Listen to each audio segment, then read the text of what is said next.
All right, well, we're getting off the freeway in Anaheim to go on an 80-mile ride.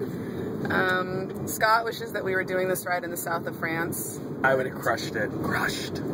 But since we're not doing in the south of France, she's probably not going to crush it. We would have wine in our bottles, and we would just tour the countryside. Yes, and bronze people massaging our feet.